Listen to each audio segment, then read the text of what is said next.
been told. It's true. Yeah, but I've heard that the men are very like trunks based. What was that trunks like Speedos kind of vibes. Oh, okay. Budgie smugglers. Yeah, that's it. Budgie smugglers. So there's some beautiful bodies of all types out there. Yeah. Yeah, so that's my three really. I feel like Beautiful can run anywhere. Yeah. Like if it was at a club or just in the like at a barbecue or in the park or on a beach, anywhere. Yeah. That comes on. You just want to vibe to it. It's it's a classic. And I didn't actually realise how young I was when it came out. It came out in 2003. No. I was like seriously? Yeah, I was like 11. Oh wow. Mental. But yeah, I only figured that out the other day. And also it only charted at number 1 in one country in the world. Brazil? No, Ireland. Really? I swear. Yeah, I was checking it this morning and I just couldn't make any sense of it. Why? Okay. No, it's the most random thing. Yeah. Great song though. It's a really good song. It is. I'm like, yeah. That's why I always say like Snoop is. Oh yeah, you know he's doing a versus. There's a versus. Snoop versus DMX. Isn't it? Yeah. That's coming up in a few weeks, isn't it? It's soon. Everyone's. Well, by the time this comes out, it would have. Yeah. So who have you got for that then? You know what? Considering I went to a PT. I wanted to try a PT, personal trainer, and I remember when I got into his home gym, I said, okay, we need something that's gonna get me going. And he's like, what would you like? I was like, you know what? DMX. Mm-hmm. And then we listened. We trained together for 2 hours. He has 2 hours worth of bangers. Yeah. So I feel like that's the thing with DMX. Like it is just non-stop. Stop bangers. He has continuous bangers. And it just and even when you think we go back to all of the Rough Rider stuff where he started out, then his own stuff, and then his features, and then all the other. I love Snoop. I'm a big Snoop fan. Like, I remember he was the artist that I was in love with when I first came to the UK. And we're talking 1993. Mm-hmm. So that's how long his career, and I'm showing my age there, but that's how long his career has spanned, yeah? And I don't think he can beat DMX, and so really whoa, he's got the Chronic album. Yeah, he's featured on the Chronic album, and there's and then there's a lot of stuff that he's featured on. Even when you Drop It Like It's Hot is like one of the baddest songs ever. I feel like I've listened to a lot more Snoop over the years, and there's just something about his voice that you know. But it's so DMX though. They're completely different ends. I know. There's like that New York thing, and there's that West Coast thing. Yeah. Mm-hmm. And to me, I'm New York hip hop most of the time. Yeah. But Snoop has one of the greatest voices in hip hop. He does. Yeah, he does. And the Chronic is one of the best albums ever produced in hip hop. This is gonna be amazing. I'm saying this, guys. This is gonna be amazing. Snoop's career has lasted longer than DMX. Mm-hmm. Yes, because DMX he's got 2 hours, but he's got a thing. Yeah. And then that's it. Yeah, that's what I was trying to say. It's very much a period of a time, and it's like you rinse his thing. But Snoop can be on a Pharrell record. Mm-hmm. He can be on the Chronic. He can be on a Justin Timberlake album. He can be a Justin Timberlake album. He's doing Just Eat adverts. Exactly. Yeah. He did this thing recently. Yeah. It was the best thing I've seen. Yeah. So basically, there's this girl. She's like an Instagram and makeup artist. And she got Snoop to do a voiceover for Maytals, and he's like, yeah, you just rub it in, girl. Just rub that. Rub that. Yeah. I'm just going to pat it in. Just put it in your lips. Go, mwah. Yeah, that's right, baby girl. I'm like, Snoop, seriously? He's got that voice. Yeah, he just doesn't care anymore. It's gonna be an interesting one. It's gonna be an interesting DMX versus Snoop. Okay. Who else would you like to see in a versus? I heard T.I. offered to go up against 50. I heard that. And I think I used to really like T.I.'s music. I really did as well. So I think that's going to be another one that's going to be a big, but because he calls himself the king of the South, and obviously 50 Cent, thinks he's the king of rap. Right? Yeah. It's a battle of egos, but they both have some big tracks. It's true. And I would say I'll put my money for that one. I'll put my money on 50 Cent.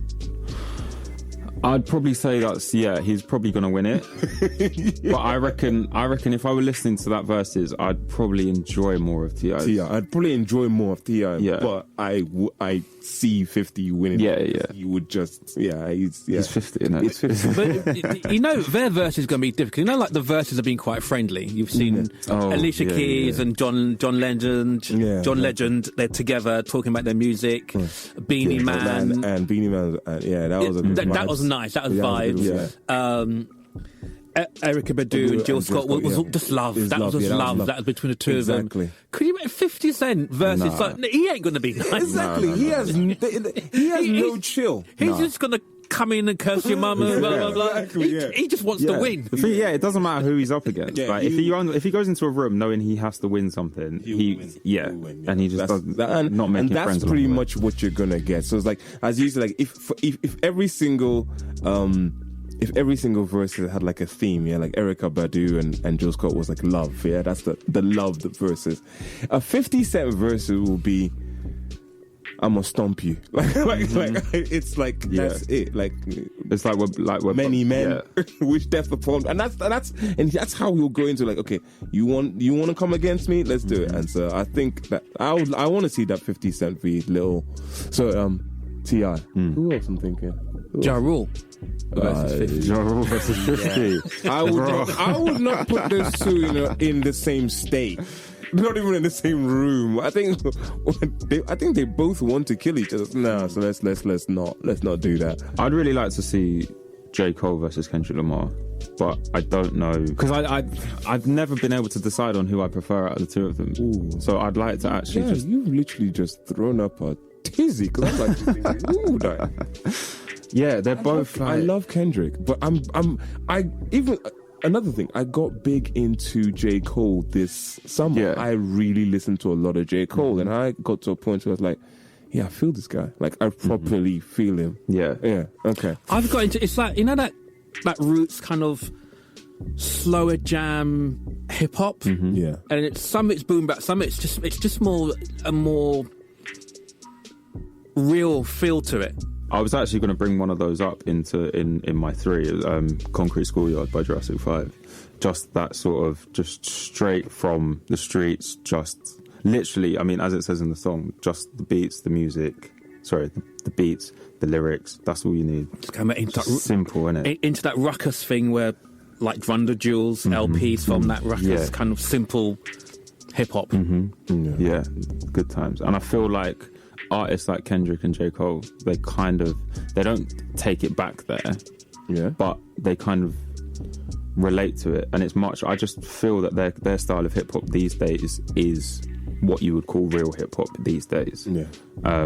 Obviously isolating it from mumble back in the day. Yeah. I can't be doing with mumble rap, man.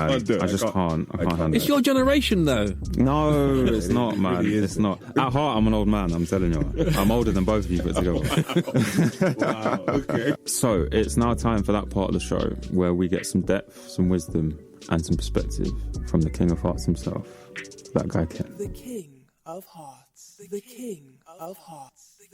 So during lockdown, and the reason I'm bringing this up is during lockdown, I decided I needed something to get me going. So one of my biggest things at the moment is I'm a big foodie, and I love my Nigerian foods. And, I like chilling out with my friends and my boys, and we'll go out and we'll go to a nice Nigerian restaurant, and I'm always ordering everything. Like, if you know Nigerian foods, egusi, ogbono, efo riro, the fantastic stew. Have that with some fufu or eba. Love my Niger food. So during this lockdown, I realized I wanted to learn how to make these things. And I think I mentioned it to you a little bit earlier. Mm-hmm. I wanted to learn how to become a great cook myself, because I can cook. I've been cooking for many, many years. And when I started cooking, I realized there's a recipe, and then there's a key set of instructions. There's, you have a key ingredients, and you have your key instructions on how things have to be done, what you prepare before you start, while you're cooking, and what you need to do.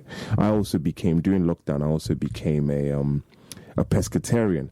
So all of these soups that I make, it's all like stockfish, fish, shrimp, lots of different types of just seafood now. Everything is seafood. So everyone was like, okay, how are you making all this soup with seafood? I'm like, either I'm putting fried fish or something, some dried fish or dried catfish or something in there. So I'm very much like, I love my food. But I looked at it and I said to myself, if there's a recipe to these foods, there's also a recipe to life, a recipe to success. And with one of the things I learned while we were in lockdown is taking your time to have some self-reflection and saying to yourself, I'm trying to come out of this as what? And my main thing is, as people, we all need to come out of lockdown as a better version of ourselves. And because we've had so much time to reflect, there's a belief, my belief is that we now know what the better version of ourselves. A lot of us are not able to execute, and some of us are able to execute, but it's about knowing what that recipe is. It's knowing where you need to go, what needs to be done. What is when you wake up in the morning, because at the end of the day, you're still waking up, at the end of the day, life is not over yet. And God still wakes you up every single morning. The Almighty gives you that chance again to become a better version. And in this time, you know what the recipe is. So, you know what your affirmations need to be, whether you're praying or you're meditating or you're reading your Bible or you're reading your Quran or you're invested in some kind of spiritual aspect of yourself. There is that better version of you that you're trying to achieve, and in that achieving that better version, you will become successful. And to me, I wrote something down the other day from somewhere, and it said, success is fulfillment and completion of purpose. And the purpose of my life is to be a better version of me. And I've learned a lot in the last 12 months. Like I said, July to December wasn't great. January to July now hasn't been fantastic, but I realized there's been an evolution. And in that evolution, I've realized what that recipe looks like. And just same way I love my egusi and my foriro and my ogbono, there is a recipe that for me to make that perfect stew, there is a recipe for me to make my perfect life. And as long as I try to stick to the recipe and keep doing better and better and trying it over and over every single day, I'm going to have my opportunity to develop and become that better and that successful version of Ken. Baller of the week. We now move into the final part of the show, and it is our final Baller of the Week of the series. It's the part of the show where me and Ken usually choose somebody who's been outstanding in their field. It can be anyone from any field or multiple people. And we will be judged, as always, by Mr. Crisp. What are the current scores, Carl? Is this a decider in any way? Make it the decider. My question love has orbited my world. I've forgotten. So okay, to the victor, the spoils. Okay. All right. I'll go first on this one. So yeah, I was going to go for Marcus Rashford, basically, because he's unavoidably like the star of the moment right now. So the government had their free school meals vouchers in place to help during lockdown, and they made the decision to cut them off before the summertime started. And Marcus Rashford campaigned to get that decision reversed, which has allowed 1.3 million kids to claim the vouchers. He's also been working with a charity called Fair Share UK, which has helped provide 3.7 million meals per week. He's come from the kind of background that relied on free school meals. His family know how important it is. He knows how important it is to give everyone that best start in life. He was honoured by the University of Manchester for his work. He has an honorary doctorate. And I just generally think it's important, as Arsenal fans, as any football fans, Liverpool fans, to just put rivalries aside and just recognise how great this act was. So yeah, Dr. Marcus Rashford is my baller of the week.